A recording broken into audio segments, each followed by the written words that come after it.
Boa tarde a todos. Queria agradecer a presença de todo mundo. Pena que não deu, tem um pessoal para fora, infelizmente não coube todo mundo, mas espero que vocês aqui estejam bem acomodados. Casa Folha hoje tem a honra de receber o Pierre Morot, que é organizador e autor do livro Grandes Crimes, do selo 3 Estrelas. O livro Grandes Crimes reúne 12 juristas e advogados muito experientes, renomados, para falar dos grandes crimes do Brasil, dos últimos mais de 200 anos. E a gente tem a honra de ter vários deles aqui na plateia. Infelizmente, não cabia todo mundo, que o palco é reduzido, como vocês perceberam. Então, eu queria agradecer a presença do ministro Celso Laffer,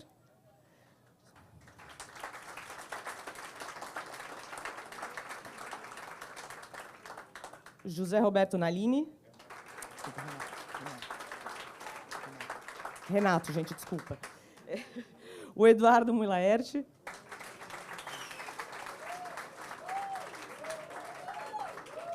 Ó, tá essa claque, hein? Tá a torcida. José Paulo Cavalcante Filho.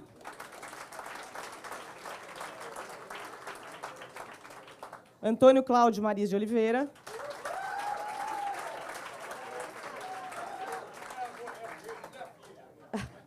E Alice Luz.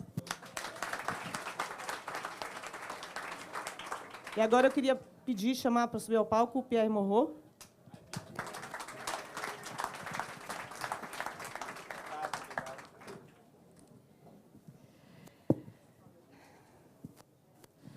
Tudo bem?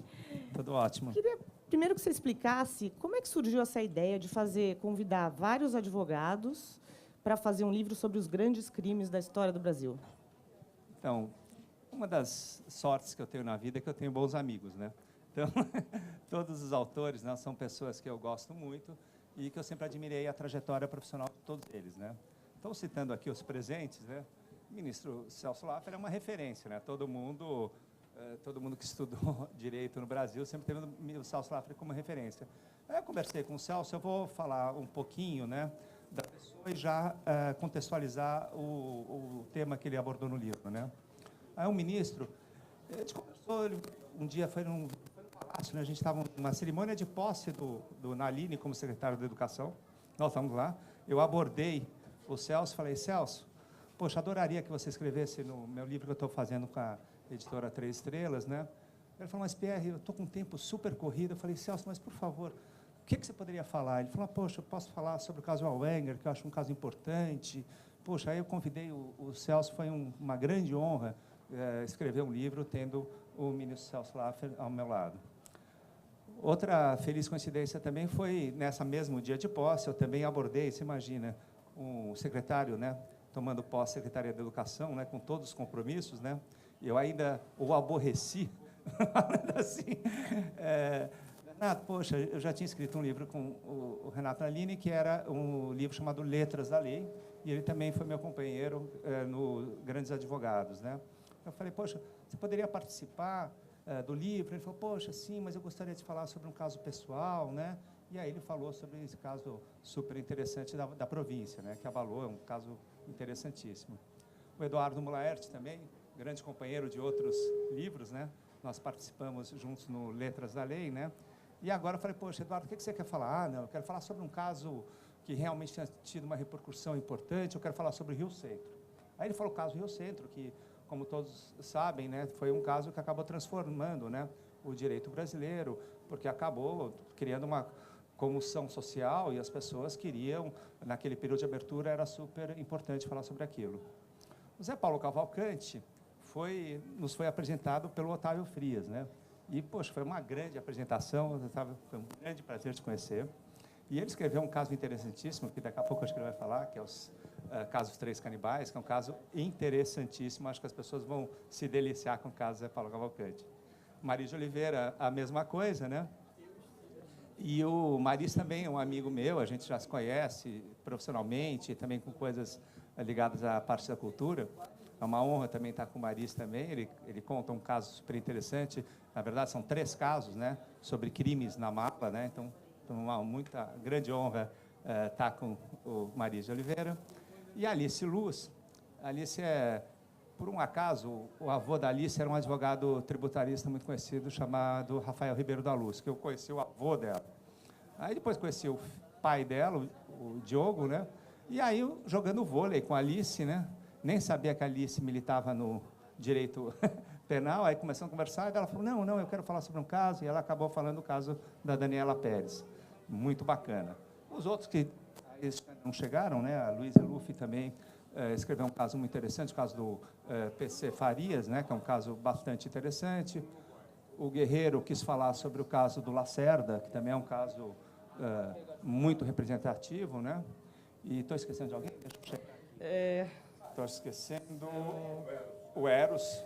O Eros Grau, ele optou, né, por falar do caso do... Faltando aqui, do... Euclides da Cunha. Euclides da Cunha. Mas ele me avisou, falou assim, olha, Pierre, eu vou ser bem crítico com o Euclides da Cunha, né? Eu vou ter um posicionamento bem duro com relação. Eu falei, não, claro, você faz a pesquisa do jeito que você achar que tem que fazer. E eu acabei optando para falar sobre o caso que eu acabei vivendo muito perto, né, do caso do Rubens Paiva. Que meu pai era muito amigo do Rubens, né, e por essa proximidade, os dois gostavam muito de aviação, e aí acabei, era o caso que, para mim, eu achava que eu tinha mais a dizer. Por que é importante revisitar esses grandes crimes? O que a gente aprende com isso? Por que é importante você reexaminar depois de um tempo? Porque uma coisa que eu acho muito relevante é você ver que o direito está em constante transformação. Toda vez que ocorre um fato importante no país, o direito acaba mudando. A interpretação muda, os legisladores são pressionados pelo povo para transformar a sua legislação.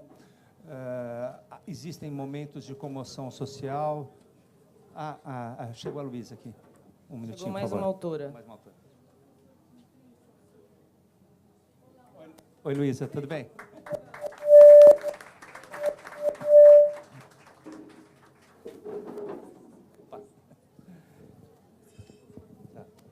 Alô? Então, e toda vez que você revisita, você acaba entendendo um pouco como o direito daquele país andou, como ele foi se transformando. Então, eu acho que é de grande valor você olhar para o seu passado.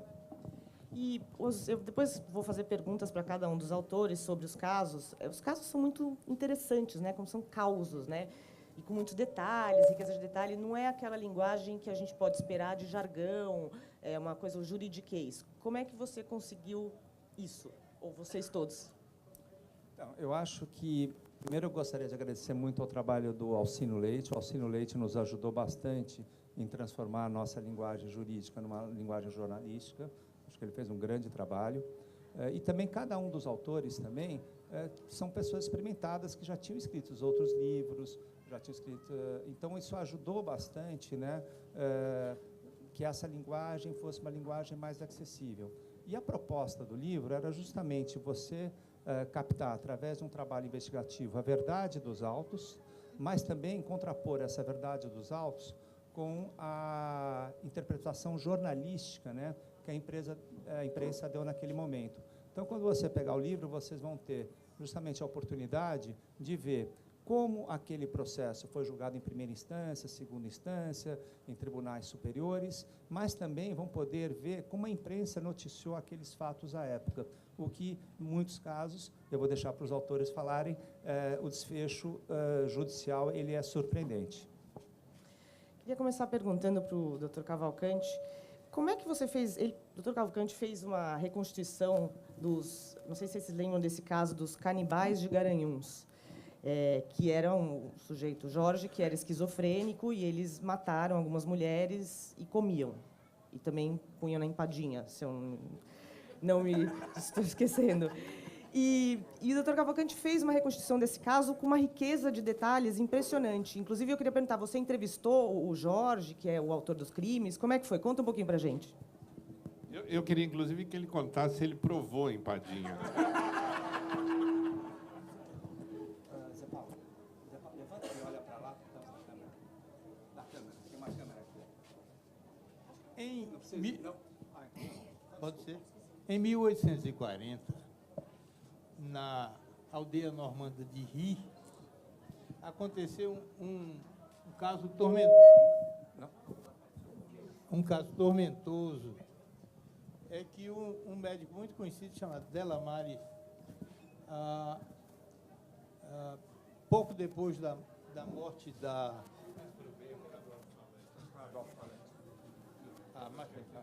Pouco depois...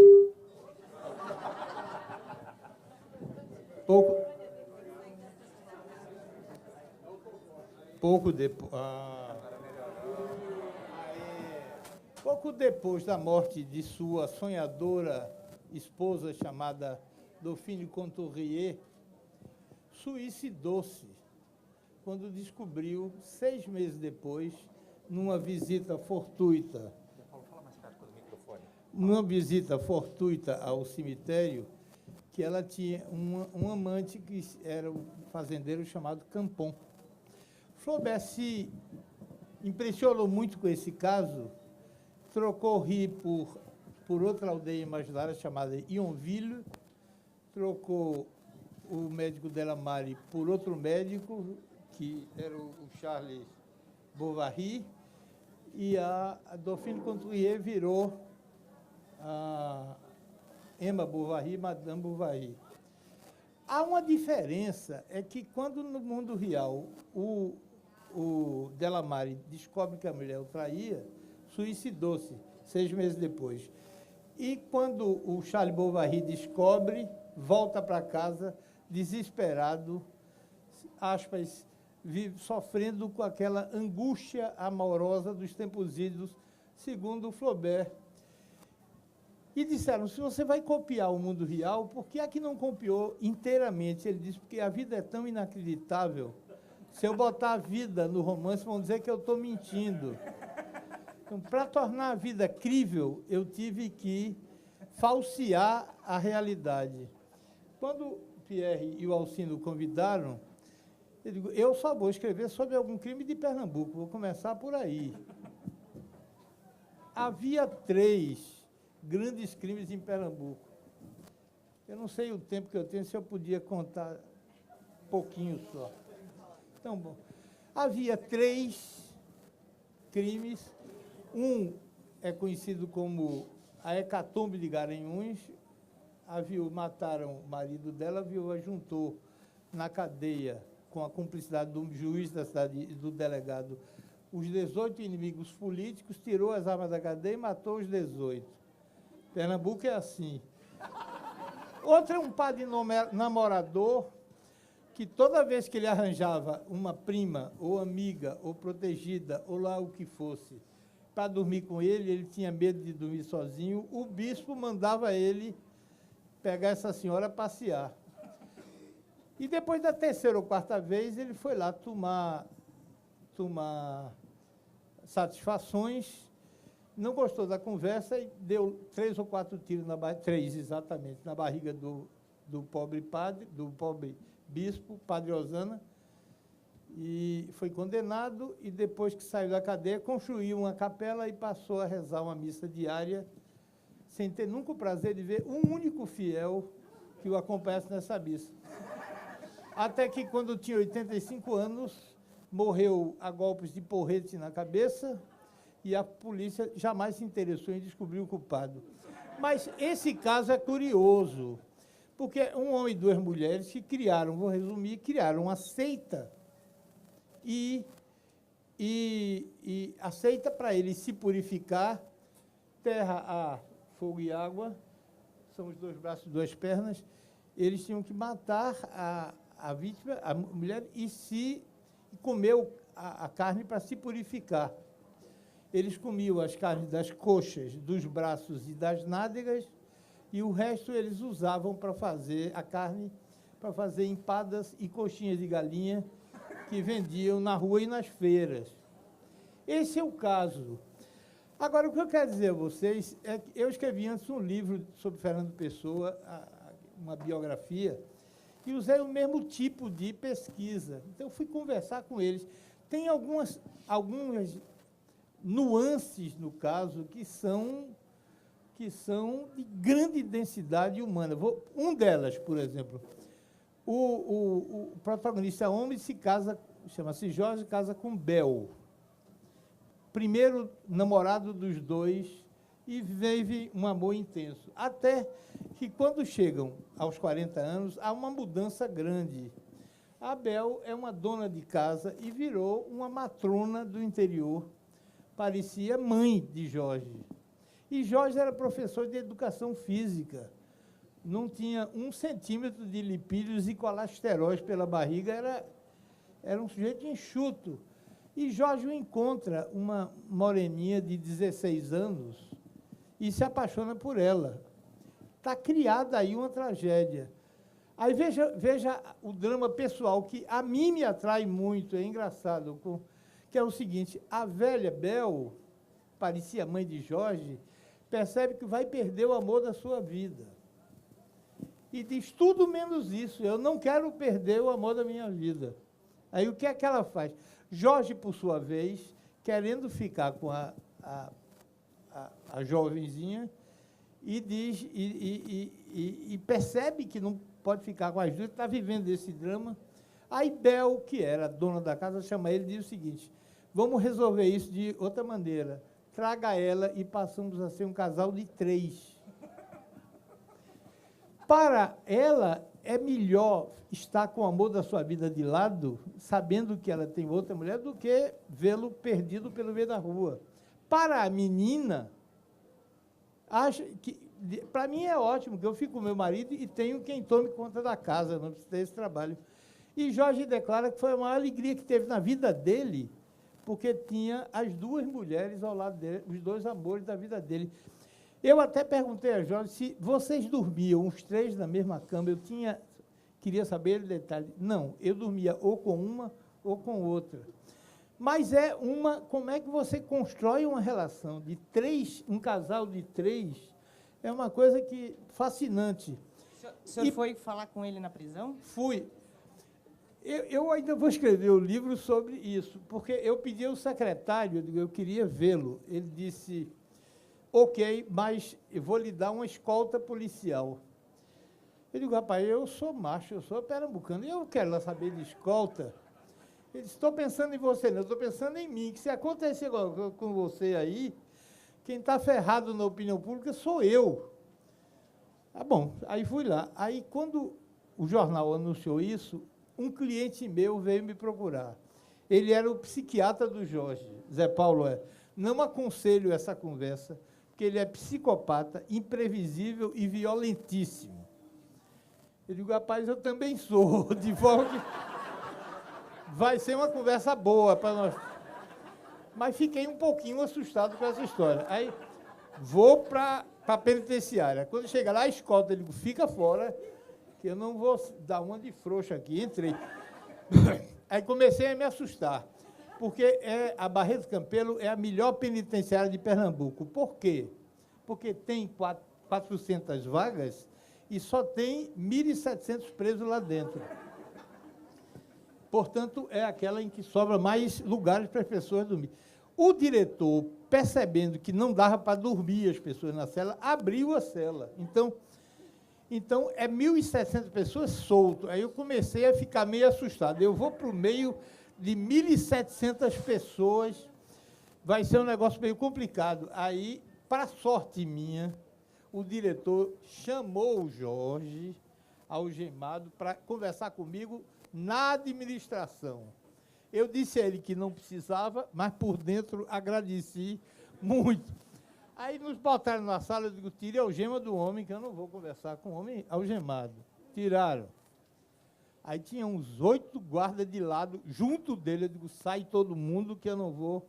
Mas tinha uma mesinha aqui, ele de um lado e eu de outro. Eu digo: se esse sujeito se mexer, eu dou-lhe um murro. Aí o diretor disse: deixa a porta aberta ou fechada. Eu doido que ele deixasse a porta aberta, mas não podia dizer isso. E o meu amigo: faça como quiser. Aí ele deixou a porta aberta, eu digo: graças a Deus. Se acontecer... Foi uma aventura, né? Deixa eu só te interromper pouquinho, só porque senão a gente não consegue... Não, vou só acabar. O caso é super interessante. O que é que eu achei dessa conversa, que é uma conversa fascinante? Em primeiro lugar, você conversa com 3 horas e ele não mexe o músculo.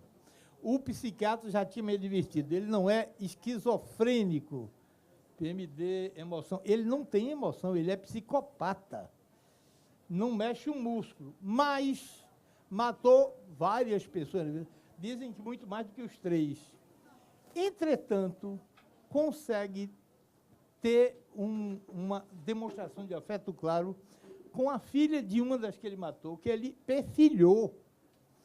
E ele disse, minha única angústia na vida é que eu preciso garantir... Repara, um louco, um assassino. Eu preciso garantir um futuro para minha filha. E aí pediu para falar com o diretor na minha frente, doutor, eu não vou sair daqui mais nunca. Eu não preciso da minha pensão do INSS. Minha filha está muito magrinha, ela não tem comida. Eu queria que o senhor me ajudasse a pegar a minha pensão e dar para a menina, que eu quero garantir um futuro a ela. Um assassino perverso, preocupado com o destino de uma menina que ele acha que diz que é filha dele, mas que não é. E, para encerrar, tem uma coisa cômica, é que, no fim, eu digo, Jorge, posso lhe ser útil em alguma coisa? Ele disse 2 coisas. O que é? Não tenho nada para ler, eu gosto muito de ler. O senhor se incomodar de algum livro, dar algum livro seu, aí os que eu tinha, dei, e na hora de fazer a dedicatória, eu vou dedicar a quem? A um amigo Jorge, está doido. Aí eu escrevi para Jorge, mas também eu não vou deixar de dedicar. Para Jorge, pode ser. Ele disse, e mais alguma coisa, ele disse, eu sou leite, ovo vegetariano. E qual é o problema? Aqui só serve arroz, feijão e carne. Aí, o senhor não sabe a vontade que eu tenho, se o senhor pudesse me ajudar. Estou doido por agora. Se o senhor me conseguisse, eu lhe devia muito. O que é que você quer, Jorge? Aí um assassino de um monte de gente se vira para mim e disse, eu quero iogurte. Iogurte. Eu perguntei lá se vendiam iogurte na cantina, não vendiam. Eu dei um dinheiro para ele, eu digo, dá dinheiro aos guardas aí para lhe trazer iogurte. Então, esse é um caso que é a cara de Pernambuco, o caso dos 3 canibais. Eu espero que vocês gostem. Obrigada, doutor. Muito obrigado. Agora, acho que fica mais fácil, vocês podem ficar sentados, tá? Não precisa... Queria perguntar para o ministro Celso Laffer, por que o senhor achou importante a escolha desse caso específico de antissemitismo para incluir no livro? E se você puder falar rapidamente do caso. Pode ficar sentado.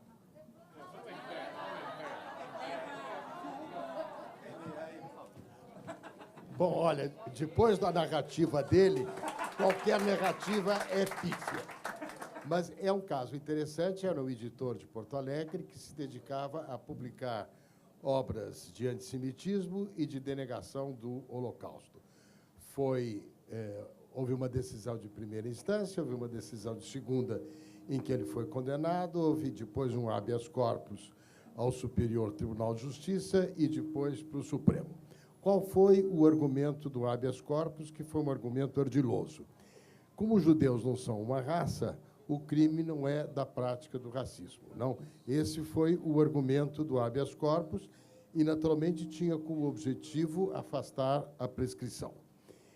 Eu atuei como amicus curiae, neste caso, que, na verdade, trata de 2 temas. Primeiro, qual é a abrangência do crime da prática do racismo?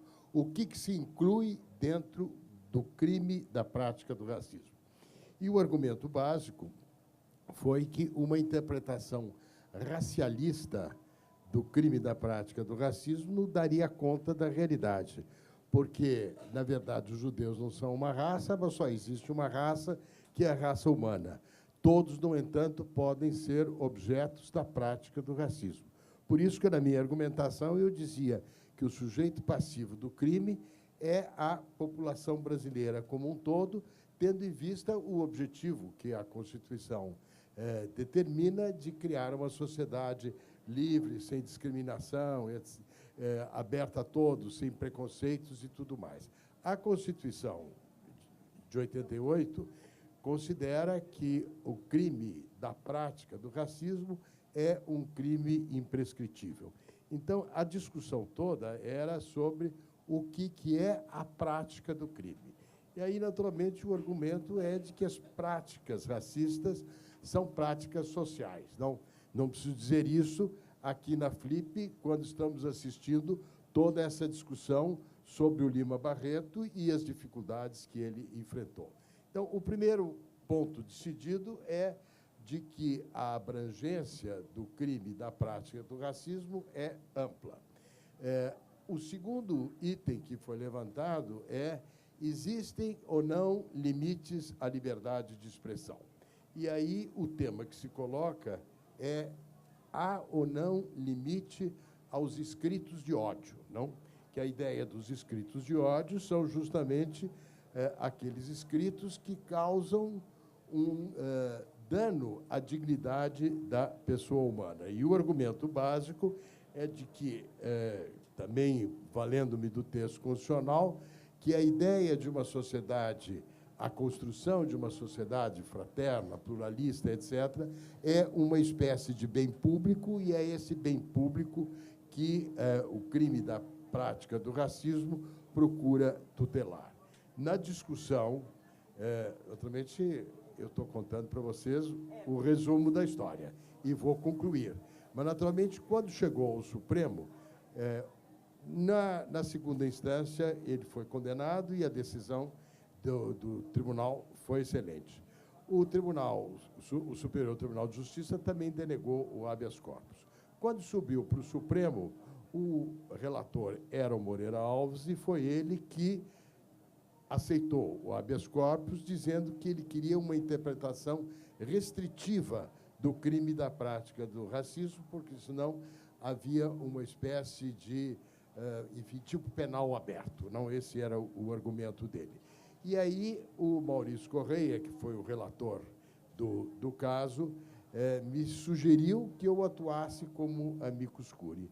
E foi assim que eu escrevi o parecer, e o fecho da questão foi 8-3. Não, eu acho, para concluir, que este tema permanece como um tema de grande atualidade, porque o tema do racismo e da prática do racismo é um desafio da sociedade brasileira. E este caso é um leading case importante para a compreensão do assunto. Obrigado. Obrigada, ministro.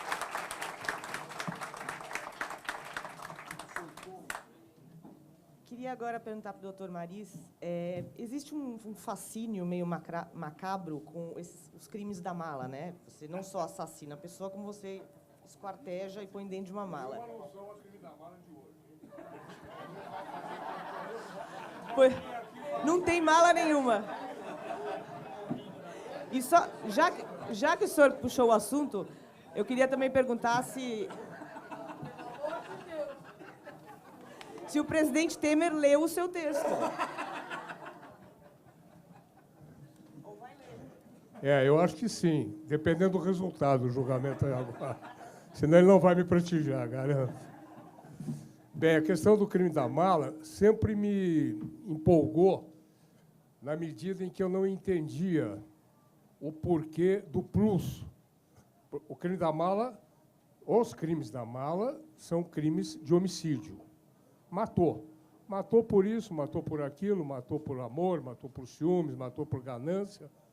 Agora, o porquê retalhar o corpo? Porque poderiam dizer, bem, porque era preciso esconder o corpo dentro de uma mala. Acho que não é só isso. Um desses crimes, ou dois desses crimes, o criminoso poderia perfeitamente ter se evadido, dificilmente se descobriria que o criminoso fosse ele. Mas ele retalhou o corpo e cumpriu todo o ritual da retaliação, limpou, um deles era médico, limpou o consultório, teria pedido ajuda da mãe para limpar o consultório, isso não ficou provado nos autos, eu estou me referindo ao caso de um médico, Fará. Colocou, não em mala, mas em sacos de lixo, os pedaços dos corpos, colocou no porta-mala do carro, ficou com aquilo 2 dias dentro do porta-malas, não jogou em rio, não jogou em mato, não fez nada, internou-se e confessou o crime para uma irmã. É uma coisa extremamente estranha, digna de um estudo aprofundado. Os outros 2 crimes da mala, os primeiros, ambos ocorridos no início do século, envolviam imigrantes. Imigrantes italianos e imigrantes libaneses. Numa hora que o Brasil estava com suas portas absolutamente abertas, a imigração corria solta, a Europa passava por dificuldades muito grandes, e um libanês matou outro libanês e o italiano matou sua mulher italiana. Ambos colocaram os corpos dentro das malas, levaram os corpos para a Estação da Luz, para que fossem os corpos encaminhados a Santos. Uma dessas malas caiu da grua, juntamente com as outras, e esta mala especificamente se abriu e dela escorria um líquido, uma coisa assim. Abriu-se a mala, mas ele não estava presente no cais. Descobriu-se o corpo retalhado e um feto. Maria Feá é o nome da vítima. Até hoje, vão ao túmulo desta mulher em Santos como se ela fosse uma santa milagreira, ou milagrosa. Maria Feá. Houve investigações e descobriu-se o autor tinha sido o marido dela. No outro crime, o autor do crime pôs na Estação da Luz a mala, acompanhou a mala até o cais, entrou no navio e, no meio da noite, na calada da noite, tentou jogar a mala no mar. Foi pego por um tripulante. E aí descobriu-se os corpos. Então, a grande incógnita, que talvez vocês possam nos ajudar, é saber o porquê retalhar o corpo. Houve um caso recente, vocês se lembram, de uma moça da colônia japonesa. Izzy Matsunaga, né? Isso. Matou, retalhou e foi jogando na estrada de Calcaia, na periferia de São Paulo, no Grande São Paulo, ela foi passando com o automóvel jogando os pedaços do corpo. E isso lembra, talvez ela tenha lido, na mitologia, a irmã de Medeia que fez isso, ou a própria Medeia, não sei, retalhou o corpo do irmão e foi jogando pedaços por aí afora. E, para encerrar e fazer uma alusão ao que o Cavalcante falou, houve um crime no Rio Grande do Sul muito parecido com o seu. O seu. O seu amigo, seu leitor. Se tornou tão íntimo do cara que eu descobri que ele não tenha sido coautor desse crime intelectual. E no Rio Grande do Sul faziam também salsicha, linguiça. Era um açougueiro, um casal de açougueiros. E eu queria encerrar prestando uma homenagem a quem não pode mais, ou quem não pôde mais estar aqui conosco, que é o querido Arnaldo Malheiros, a quem eu peço uma salva de palmas.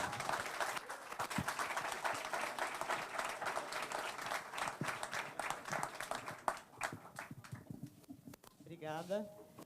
Eu vou ter que pedir, os casos são super interessantes, a gente poderia ficar aqui horas, né? Só que eu vou ter que pedir para vocês serem um pouquinho mais breves. Eu sei que é difícil porque tem muito detalhe. Pois é. E no livro vocês podem, né, ter todos os detalhes, quem quiser saber, mas eu queria saber do Dr. Munaert, você pegou um caso emblemático, né, o atentado ao Rio Centro, e fez uma obra grande ali, com muita pesquisa. Por que retornar a um caso tão emblemático e o que você poderia descobrir além do que já está descoberto? Gente, vocês terão poucas oportunidades de ver um stand-up show macabro como esse. E pelo princípio da isonomia, eu vou pedir o mesmo tempo que o Zé Paulo. O que eu queria dizer inicialmente, o que talvez vocês não tenham percebido, é que aqui só tem gente de coragem. Vou começar com a Patrícia. Com essa cara inocente, essa mocinha largou uma filhinha em casa e se meteu na África, no meio de uma epidemia de ebola, furando o cerco onde ninguém podia entrar. E ela ficou lá uns dias, né, não podia beber água, não podia comer, e voltou e fez uma das reportagens mais maravilhosas sobre a África. Obrigada. E essas coisas. Obrigada. O Bierre, nem vou falar, que se mete com essa gente, inclusive com esse cabra que não é de Garanhuns, mas é pernambucano. Bom, o Nalini, então, depois de ter sido magistrado a vida inteira, presidido o Tribunal de Justiça, presidido a Academia Paulista de Letras, coitado, hoje é secretário de Educação. Isso para não falar do Maris, né? Que é até advogado do presidente. Bom, vamos ao que interessa. Eu diria o seguinte, eu tenho um fascínio por esse mundo do crime. Quando as pessoas perguntam, você já parou de advogar, né? Eu digo, não. De dia eu vivo do crime, mas à noite eu faço arte. E o caso do Rio Centro é o seguinte, eu às vezes ouço por aí uns saudosistas falando, nossa, a ditadura que era bom, ai, que bons tempos, né? O Bolsonaro, candidato a presidente. Então, eu digo, olha, essa geração, a dos meus filhos todos, não tem a menor ideia do que acontecia naquela época, né? Então, a gente tem que pegar um episódio, eu acho que esse episódio é emblemático. E no livro eu trato de forma super objetiva, mas aqui eu posso falar um pouco do ponto de vista mais pessoal. Em 1963, eu estava me formando no colegial, e o meu colega, que a gente fazia show junto, Chico Buarque, estava entrando na FAO. E, em 1963, o sargento Rosário, que explodiu no Rio Centro, estava começando a namorar a mulher dele e entrado para a brigada de paraquedistas. O Chico foi ser cantor, contestava o regime, foi exilado, e o Rosário foi parar no DOI-CODE. Todos nós temos a mesma idade, o Chico, a Gal, o sargento Rosário, a Dilma, o Lula. Bom, o período mais agudo da ditadura estava, aparentemente, terminando naquele momento. Em 79, entrou Figueiredo, sem o AI-5 já, e diziam que viria a abertura. Então, em 79, veio a anistia, e o pessoal do SEBRAD, que era ligado ao Partidão, mas tinha o Chico, Fernando Henrique, Sérgio Buarque, Hélio Bicudo, etc., resolveu fazer o show do Dia do Trabalho. Fizeram em 79, foi bacana. Chico chegou lá nervoso, ele que era o comandante, chegou lá e dizia, estou nervoso, me dá um uísque e tal. E aí rolou. Em 80, fizeram o segundo show, o pessoal do DOI-CODE queria soltar bomba, um dos iluminados falou, não vão soltar bomba nenhuma, e 80 foi um ano de muito terrorismo, foi o ano em que explodiu uma bomba na UAB Federal no Rio e que matou a secretária, Dona Lida. Quando foi o show de 81, explodiu a bomba no Rio Centro. Tinha umas 20 mil estudantes lá dentro. A Elba Ramalho estava cantando uma música do Alceu Valença e ouviram essa explosão. E aí, era dentro de um Puma, morreu esse sargento e o capitão que estava com ele saiu todo ferido. Quem salvou ele, olhem só como é a vida, foi a Andréa Neves, neta de Tancredo, porque o taxista não quis pegar aquele homem todo destripado.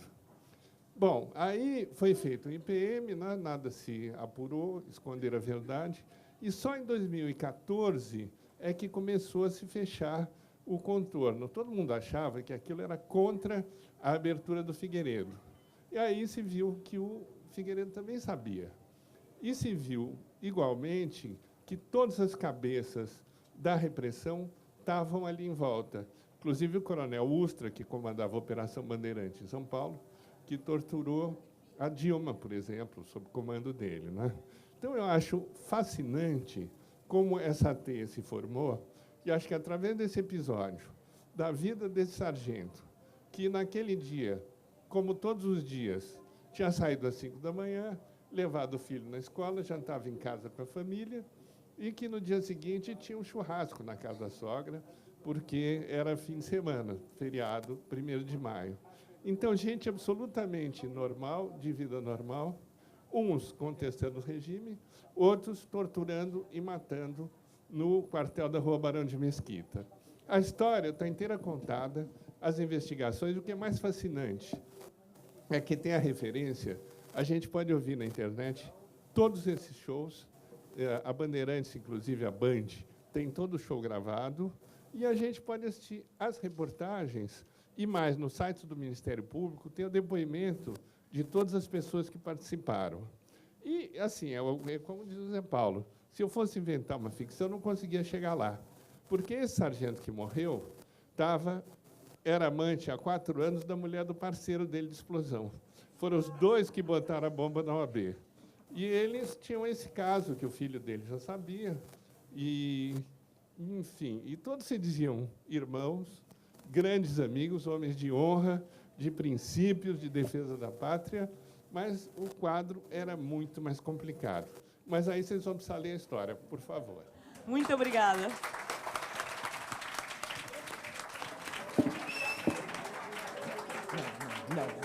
Não dá. Não dá. Desculpa. Não dá. Não, se você falar, desculpa, não dá espaço para eles. Não dá mesmo. O senhor me desculpa, mas não dá mesmo. Desculpa. Secretário, se o senhor puder falar um pouquinho, o senhor escolheu um caso que é uma pessoa que foi condenada pela opinião pública e depois reabilitada pela habilidade de uma advogada. O Pierre insistia comigo que eu falasse sobre a Rua Cuba, porque eu julguei um dos recursos, né, na segunda Câmara Criminal do Tribunal de Justiça. E tive muitos outros casos interessantes. Mas as pessoas estão vivas e é um caso a ser esclarecido, né? Então, eu preferi buscar alguma coisa que aconteceu na minha infância. Eu era muito pequeno. Uma amiga da minha mãe, em plena lua de mel, foi acusada de matar o marido, né?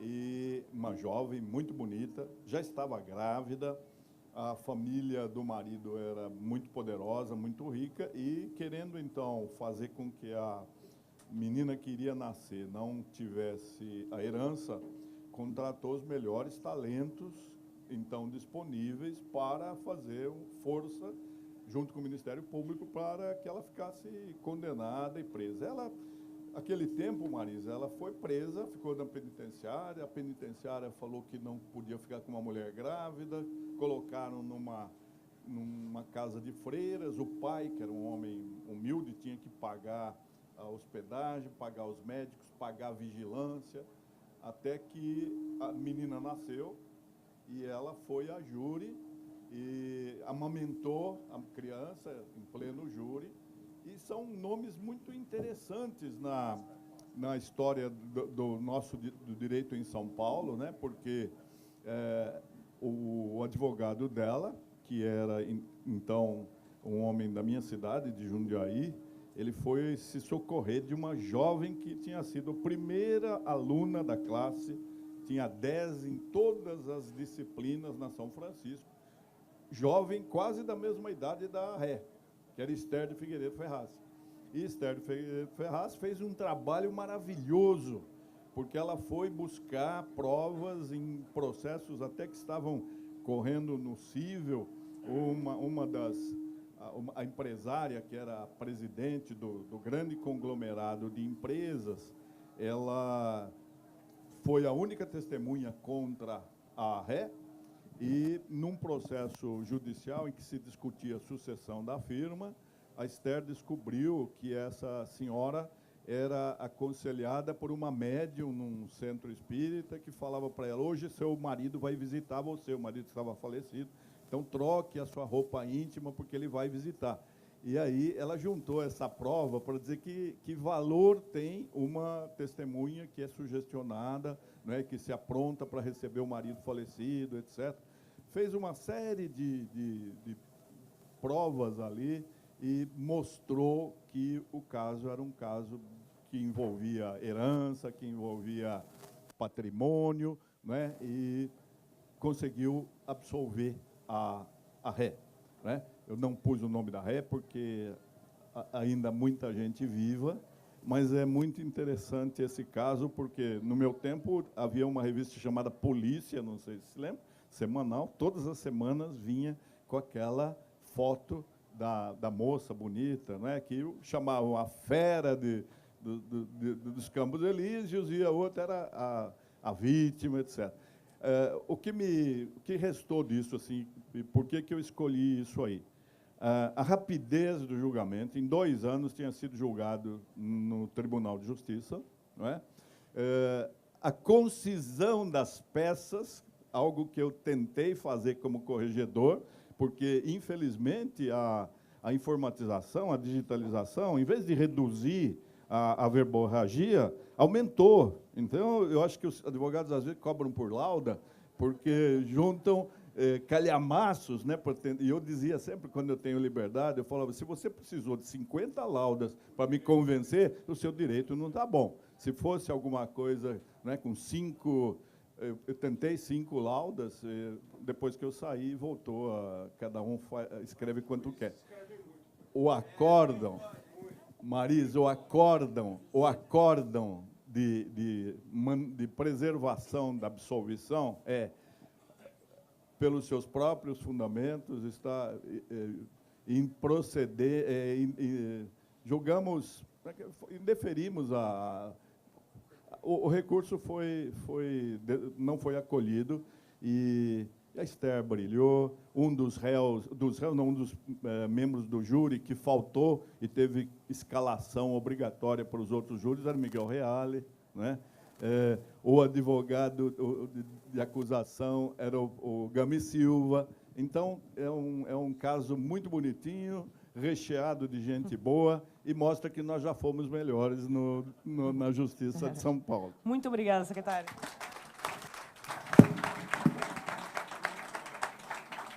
Gente, a gente tem pouco tempo, então eu vou ter que pedir para vocês duas serem super concisas, tá?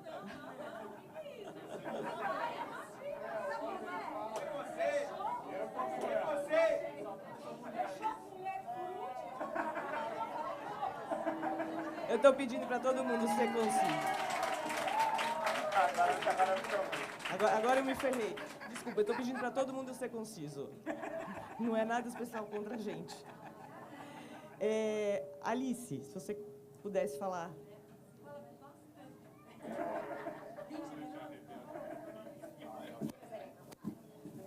Só geral? Uma coisa específica? O que te impressionou? Ela escreveu sobre a Daniela Pérez, o assassinato da Daniela Pérez, e esse é um caso que eu acho que é interessante, porque, como se passaram muitos anos e eles foram libertados, você acompanhou do começo, deu para acompanhar do começo ao fim. Por que você achou interessante falar desse caso? Tem duas coisas que eu achei bem interessante. O primeiro é a questão da sexualidade do Guilherme de Pádua, que ora fazia ele era um leopardo num teatro que chamava Alaska, e no final ele contracenava nu e escolhia pessoas da plateia para virem e beijar o membro dele. Depois disso, ele relata no livro dele que ele não sabe muito bem. Horas ele confessa, tem horas que ele diz que ele não cometeu o crime, né? Mas ele fala que ele era apaixonado pela mulher dele, mas que ele também tinha algum caso que ele não sabe entender muito bem com a Daniela, que, né, foi a vítima. A Daniela, ele fala que ele acordava no meio da noite, ia se aliviar no banheiro, ele levantava da cama com a mulher dele, que chamava Paula, ia no banheiro pensar na Daniela. Então, você vê que eu sempre falo que não tem uma pessoa 100% má, então é difícil entender, é difícil ser advogada criminal. Eu acho fácil, porque não tem uma pessoa que é 100% má. Então, você sempre tenta entender o que é que aconteceu para a pessoa fazer aquele crime. E, no caso dele, o lado sexual claramente tinha uma questão nebulosa. Eu acho que ele pegou um pouco da parte da novela e a ficção da novela trouxe para a realidade. Ele não sabia quem era a mulher dele, qual que ele gostava, com quem que ele ia ficar. Horas ele falava, quando ele terminava com a mulher dele, com a Paula, ele falava para os amigos, não, sai com ela é muito legal, ela é demais. Daí o amigo, mas, pô, eu saí com vocês ontem como casal, né? Como é que a gente vai sair? Não, sai com ela, que ela é legal. E aí ficou nesse... E aí ele vai, mata, sofre, na cadeia ele escreve um livro, fala que ele... Fala no livro que ele pensava muito na Daniela, que ele realmente achava que ele tinha um envolvimento com a Daniela que ninguém sabia. Então, eu acho que isso é uma questão bem simbólica. E, por outro lado, ele fez uma tatuagem no membro dele, com o nome da Paula, no pênis, e a Paula, na virilha, fez o Guilherme. Então, eles tinham esse pacto de amor também. Então, você vê que todo crime tem uma coisa sexual meio macabra, digamos assim. E a outra coisa que eu acho muito interessante é que, muito embora seja um crime global, que saiu na imprensa, que todo mundo tinha muita curiosidade, a gente só conseguiu descobrir tudo por causa da mãe da vítima, que não né, não é da polícia, não tem nada a ver com nenhuma força-tarefa, e ficou batendo de porta em porta, de morro em morro, porque ela ficou sabendo que um frentista que viu, talvez tivesse visto alguma coisa, era um tal Flávio Gago, que morava num morro. Então, ela foi, eu não lembro quantos, mas ela foi em várias favelas, batendo de porta em porta e pedindo, por favor, para as mães ajudarem, para acharem o Flávio. Então, você vê também que, por outro lado, mesmo um caso que todo mundo quer saber muito, é difícil, porque as testemunhas que presenciam os fatos ficam com medo, ficam com receio. Ah, então não sei, não quero saber, foge, quer mudar a versão. E as testemunhas que não têm nada a ver com os fatos querem saber. Então, falam que viram... A gente até fala, os criminalistas, né? A testemunha é a puta das provas. Mas é meio isso. Então, no caso dela, foi muito difícil, porque ela saiu atrás de um monte de testemunha que viu, mas não tinha visto nada, e as testemunhas que ela sabia que tinham presenciado, porque o que acontece? Eles saíram do Projac, o Guilherme e a Paula, ele buscou ela no meio das gravações, buscou ela em casa, deixou ela escondida no carro, enquanto acabou as gravações, para sair do Projac, depois que eles foram matar a Daniela. Eles fizeram uma emboscada na frente de um posto, e lá deram um soco nela, ela apagou e jogaram ela no carro. E os frentistas desse posto foram todos demitidos. Ninguém sabia nada, e na hora que foram atrás, eles tinham sido demitidos. Então, é muito louco você ver que, como tem gente que quer participar, né, do caso, eu ouvi, eu tenho certeza, eu vi, era estranho, não, eu fiquei desconfiada mesmo, sabe? Sempre tem. E aquelas pessoas que estavam lá, que viram que era um caso global e que ninguém sabia onde estavam. E que precisou de uma mãe muito desesperada para ir atrás. Acho que são as duas coisas bem legais. Muito obrigada.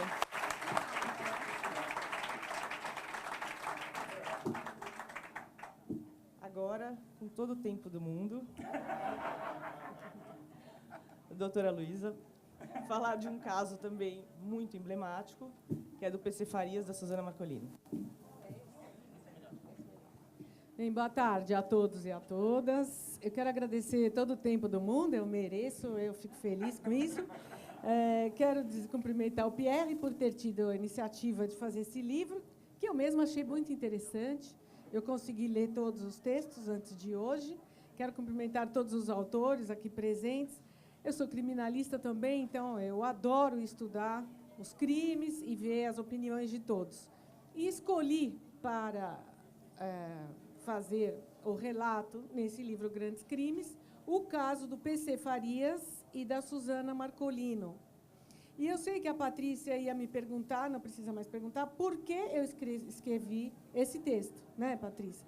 Que parece que é a pergunta que o Pierre mandou fazer para todo mundo. Assim, vocês vão lá, vocês não vão ficar contando a história, vocês vão dizer por que escolheram essa história. E, no caso do PC, eu realmente posso fazer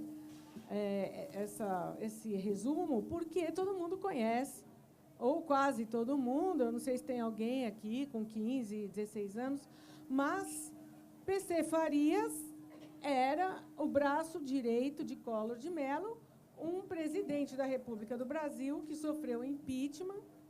Aliás, não chegou a sofrer o impeachment, porque ele renunciou antes, mas que era acusado de pertencer a uma quadrilha de desvio de dinheiro público, que não é novidade, infelizmente, no Brasil, e que era uma quadrilha perigosíssima internacional, e o chefe dessa quadrilha viria a ser PC Farias, um homem que morava em Alagoas, pelo menos tinha vindo de lá para Brasília, e que, na época em que morreu, ele já havia estado preso durante um certo tempo, e faltava uma semana para ele ser novamente ouvido em processo sobre corrupção no governo federal.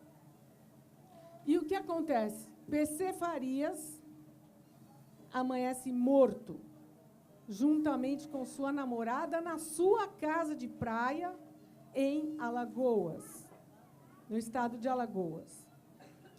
E aqui no Brasil, como em todos os lugares, eu acredito que seja assim mesmo, todo mundo tem uma teoria sobre o crime, né? As pessoas leem o jornal, leem a história, e cada uma delas acha alguma coisa.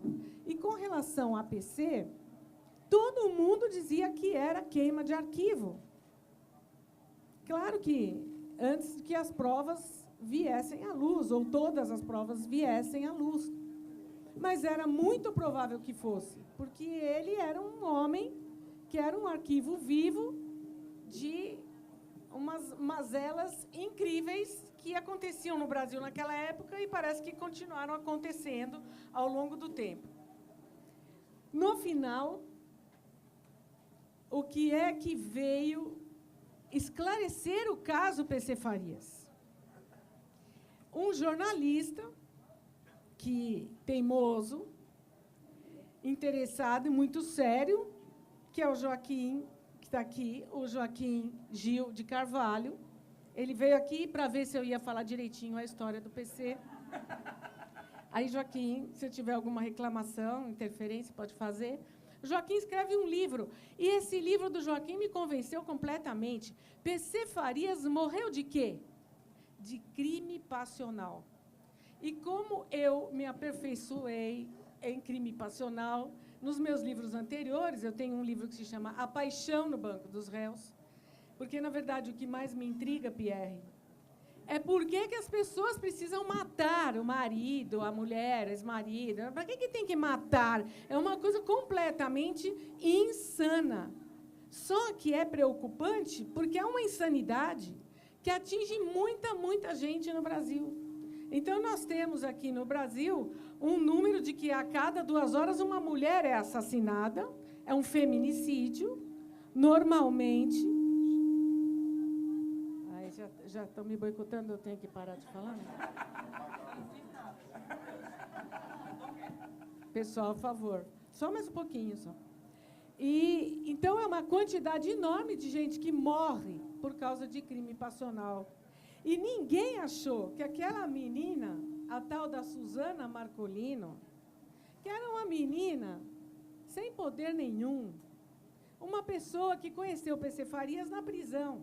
Ela foi atrás dele quando soube que ele estava preso, e, lógico, ele lá sozinho, ninguém dando a mínima bola para ele, aparece uma morena na flor da idade e tal, ele se encantou com ela.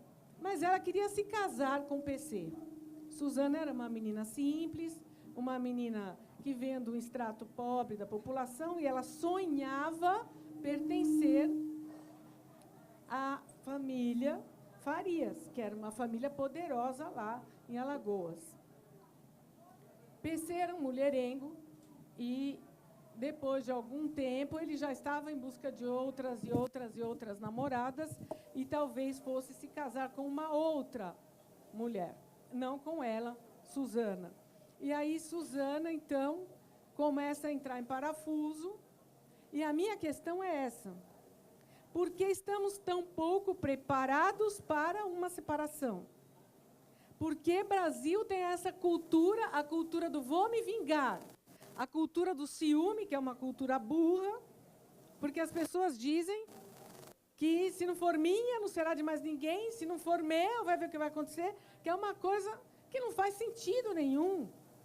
Porque ninguém é de ninguém, obviamente.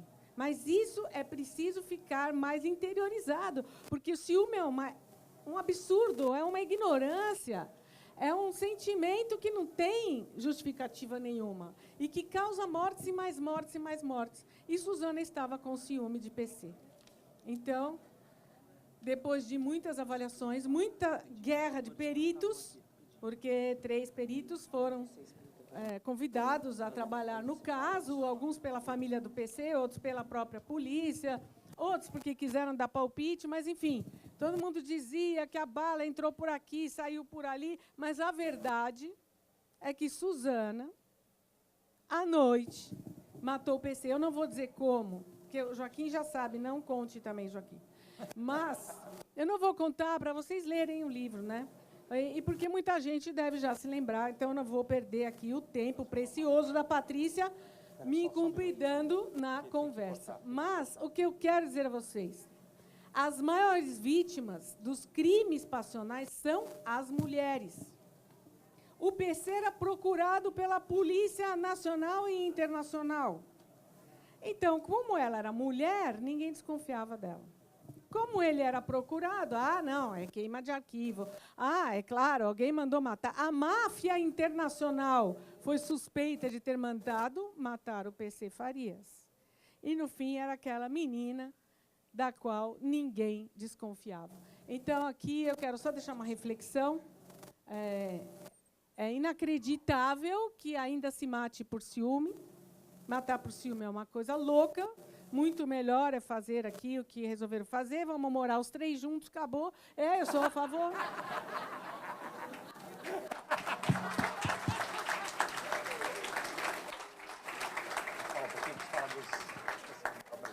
E, no fim, é o seguinte, vamos ser felizes, não é? Vamos ser felizes. Agora, tem que ser só meu, tem que ser só minha. Isso é uma baboseira que não tem sentido, né?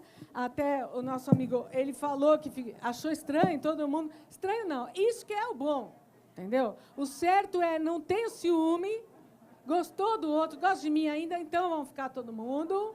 Então vamos todos ser felizes, que esse negócio de matar é uma coisa de louco. E eu quero dizer aqui a todos os brasileiros e brasileiras presentes, eu não sou candidata a nada, mas quero dizer que nós temos que combater a cultura do ciúme, a cultura da posse, a cultura do assassinato. É isso.